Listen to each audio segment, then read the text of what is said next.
ট্রেনের রাস্তা দেখানো হবে। জনসিন ফেনী জায়গাটা রেল স্টেশন। চতুর্দিকে সবুজ আর সবুজ, ফাঁকা সব দিকে। বিকালের দিকে হাঁটতে বের হওয়া।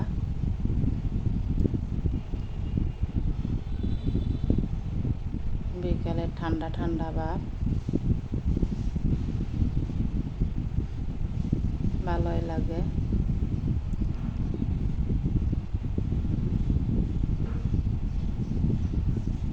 ফেসবুকে একটা প্যারা, এত ভিডিও কোত্থেকে পাবো? আরও আমি মেয়ে মানুষ, 3 মিনিটের ভিডিও তৈরি করা অসম্ভব।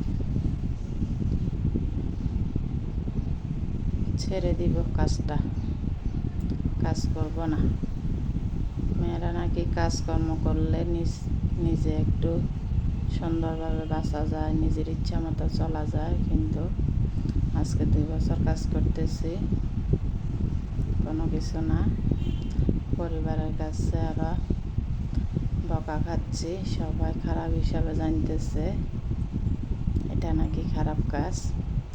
আমি কাজ করতেছি, আমি পরিশ্রম করতেছি, আমি রান্নাবান্না করতেছি, আমি এখানে কষ্টের কাজ। আবার ইনশর্টে যায় সমাধা করা, ভয়েস দেওয়া, অনেক কষ্ট। ভিডিও পোস্ট দিতে গেলেও আধা ঘন্টা সময় লাগে, 1 ঘন্টা সময় লাইক কমেন্টস করি, বসে থাকি। তাহলে এটা তো কাজে বলা? তাহলে এখানে সমস্যাটা কি বুঝি না। সবাই বকাবকি করে, মন মানসিকতা ভালো নাই। কাজটা ছেড়ে দিব, চেষ্টা করতেছি। দেখি কাজ চালিয়ে যাই, ধৈর্য ধরে ছিলাম, অনেক কাজ করলাম, অনেক ভিডিও পোস্ট করলাম। সবাই বলে আগে মনিটাইজেশন নাকি সোনার হরিণ পেয়ে গেলে অনেক খুশি। আসলে সেটা ভুয়া কথা। মনিটাইজেশন পাওয়ার পরে বছরকে বছর, মাসকে মাস অপেক্ষা থাকতে হয়, কোনো টাকা পয়সা দেয় না। এটা সম্পূর্ণ মিথ্যা কথা।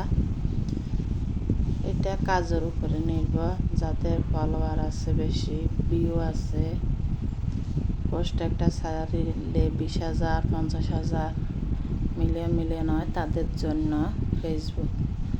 আমরা এখনো নতুন, আমাদের জন্য এটা নয়। আর কত ধৈর্য ধরবো? সবার কাছে বকা খাচ্ছে, সবার মান সম্মান নষ্ট হচ্ছে, নিজের মন মানসিকতা নষ্ট হয়ে যায়। লাইক করে না, ভিউ নাই, কমেন্টস নাই। 10,000 ফলোয়ার আছে, 11,000 ফলোয়ার আছে। যদি 5,000, 10,000 ভিউ হইতো তাহলে কাজটা চালিয়ে যাইতাম, কিন্তু সেটা হচ্ছে না। ফেসবুক মামা দেখতেছে না আমাদেরকে।